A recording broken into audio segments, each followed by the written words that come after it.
ఆంధ్రప్రదేశ్ ముఖ్యమంత్రి శ్రీ వైఎస్ జగన్మోహన్ రెడ్డి గారు పులివెందుల అసెంబ్లీ నియోజకవర్గం నుండి భారీ మెజార్టీతో గెలవబోతా ఉన్నారు. అలాగే సిదిరి అప్పలరాజు గారు ప్రస్తుత మంత్రి పలాస నుండి ఓటమి చవిచూడబోతా ఉన్నారు. అలాగే ధర్మాన ప్రసాదరావు గారు శ్రీకాకుళం అసెంబ్లీ నియోజకవర్గం నుండి వారు గట్టి పోటీ ఎదుర్కోబోతున్నారు.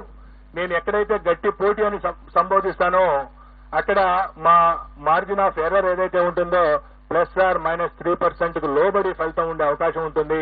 కాబట్టి +or-3% ఉన్న దగ్గర నేను గట్టి పోటీ అని సంబోధించడం జరుగుతుంది. అలాగే పీడిక రాజన్న దొర సాలూరు అసెంబ్లీ నియోజకవర్గం నుండి గెలుపొందబోతా ఉన్నారు.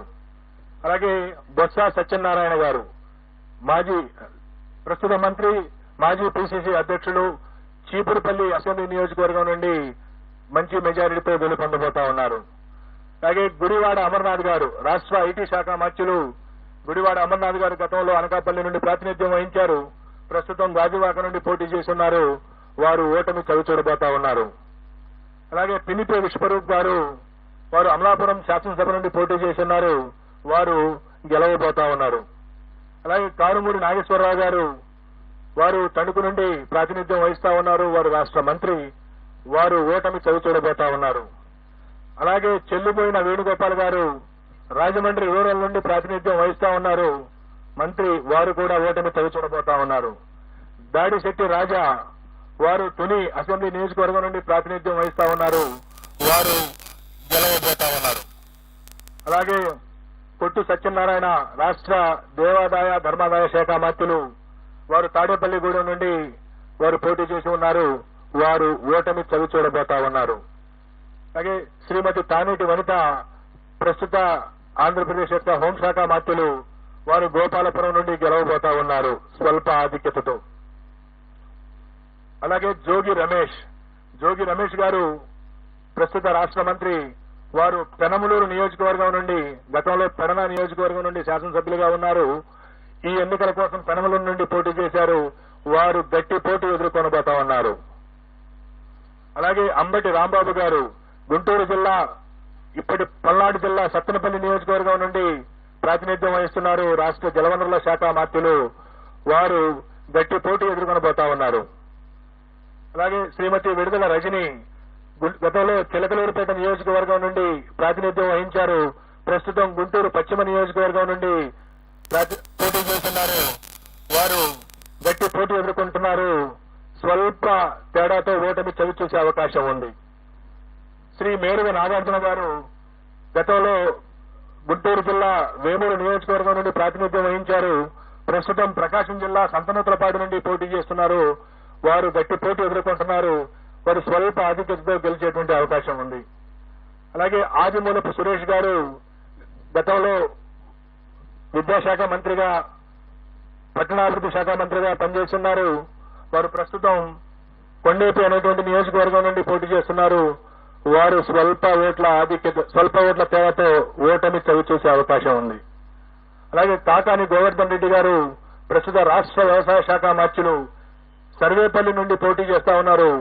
వారు గెలిచేటువంటి అవకాశం ఉన్నది. అలాగే బుగ్గన రాజేంద్రనాథ్ రెడ్డి గారు ఆర్థిక శాఖ మంత్రులు. వారు కర్నూలు జిల్లా డోన్ నుండి ప్రాతినిధ్యం వహిస్తా ఉన్నారు. వారు గెలిచే అవకాశం ఉన్నది. అలాగే కె అహ్మద్ బాషా గారు రాష్ట్ర ఉప ముఖ్యమంత్రి కడప అసెంబ్లీ నియోజకవర్గం నుండి పోటీ చేస్తా ఉన్నారు. వారు ఈ ఎన్నికల్లో స్వల్ప ఆధిక్యతతో గెలిచే అవకాశం ఉన్నది. శ్రీ పెద్దిరెడ్డి రామచంద్రారెడ్డి గారు సీనియర్ మంత్రివర్యులు పొంగనూరు అసెంబ్లీ స్థానం నుండి ప్రాతినిధ్యం వహిస్తా ఉన్నారు. వారు ఈ ఎన్నికల్లో భారీ మెజార్టీతో గెలిచేటువంటి అవకాశం ఉన్నది. అలాగే శ్రీమతి ఉషశ్రీ చరణ్ అనంతపురం జిల్లా పెనుగొండ నుండి పోటీ చేస్తా ఉన్నారు. వారు అతి స్వల్ప తేడాతో ఓటమి చవిచూసేటువంటి అవకాశం ఉన్నది.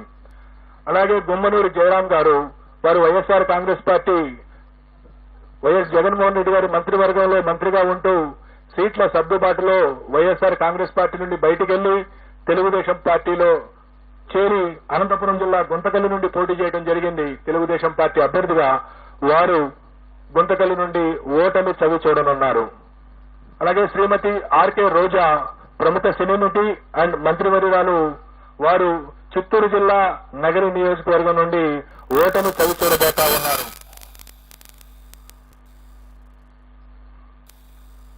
అలాగే మరికొన్ని కీలకమైనటువంటి నియోజకవర్గాల యొక్క ప్రస్తావన కూడా చేయాలి.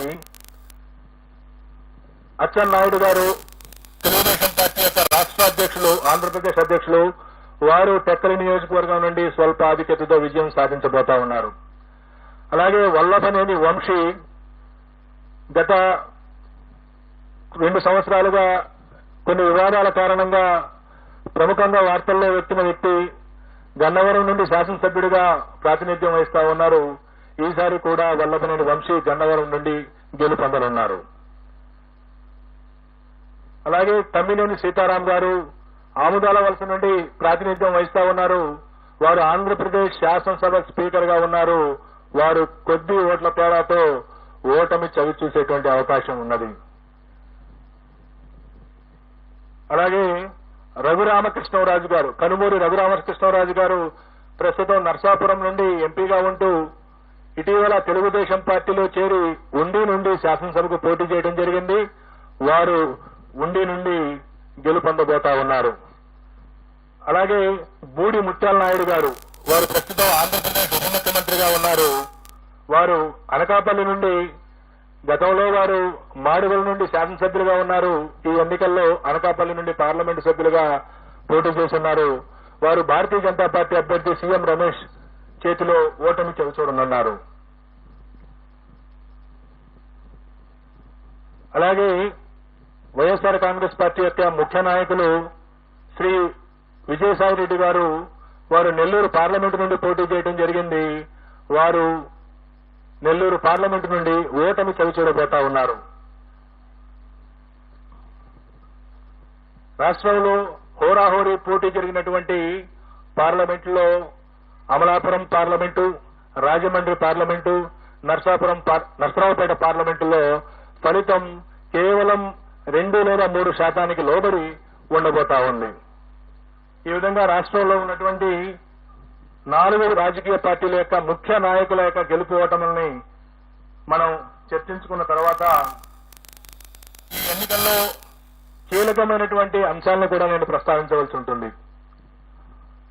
తెలుగుదేశం పార్టీ గత 5 సంవత్సరాల నుండి ప్రతిపక్షంలో ఉన్న కారణంగా గత ఎన్నికల్లో 2019 శాసనసభ ఎన్నికల్లో చరిత్రలో ఎప్పుడు లేని విధంగా 10 శాతానికి మించినటువంటి ఓట్ల తేడాతో ఓడినటువంటి కారణంగా పొత్తు తప్పదు అని తెలుసుకున్నటువంటి పార్టీ నాయకత్వం జనసేన పార్టీని పొత్తులోకి ఆహ్వానించడం, ఆ తర్వాత కూడా గెలుపుకు కేవలం జనసేన మాత్రమే కాదు, మరొక బలమైనటువంటి రాజకీయ పక్షం యొక్క అవసరం ఉన్నదని తెలుసుకుని భారతీయ జనతా పార్టీతో కూడా చివరి వరకు పొత్తు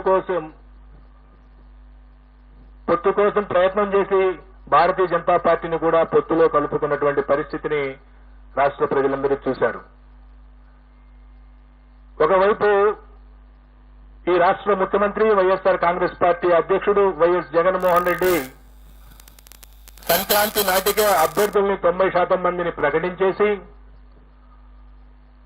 నియోజకవర్గాల వారీగా, జిల్లాల వారీగా, ప్రాంతాల వారీగా సిద్ధం వంటి సభలను ఏర్పాటు చేసుకుని ప్రజల్లోకి పోతా ఉంటే ప్రతిపక్ష కూటమి సీట్ల సర్దుబాటు, ఆ సీట్లలో ఏ అభ్యర్థిని నిలబెట్టాలి అనేటువంటి విషయంలోనే ఆల్మోస్ట్ నామినేషన్స్ వరకు ఆగినటువంటి పరిస్థితిని మనం చూశాం. అదే కాకుండా గత 5 సంవత్సరాల్లో కరోనా కాలాన్ని తీసివేయగా మిగతా కాలంలో ఈ రాష్ట్ర ప్రభుత్వం అవలంబించినటువంటి నూతన విధానాలు, వాలంటీర్ వ్యవస్థ ద్వారా ప్రతి ఇంటి గడప వద్దకు ప్రభుత్వ సేవలను చేర్చడం ఏదైతే ఉందో, ఇది నేను గతంలో కూడా చెప్పాను. ఈసారి ఎన్నికల్లో అది కీలక పాత్ర పోషించబోతా ఉంది. 71% మంది గ్రామీణ ప్రజానీకం ఉన్నటువంటి ఆంధ్రప్రదేశ్ లో ఏ గ్రామంలోనైనా సరే ప్రభుత్వం ద్వారా ఏదైనా పథకం లబ్ధి పొందాలన్నా, ప్రభుత్వానికి సంబంధించినటువంటి ఏదైనా సంక్షేమ అభివృద్ధి కార్యక్రమం పొందాలన్నా ఆ గ్రామ స్థాయి నాయకుడి దగ్గరకో మండల స్థాయి నాయకుడి దగ్గరకో వెళ్లాల్సినటువంటి పరిస్థితి.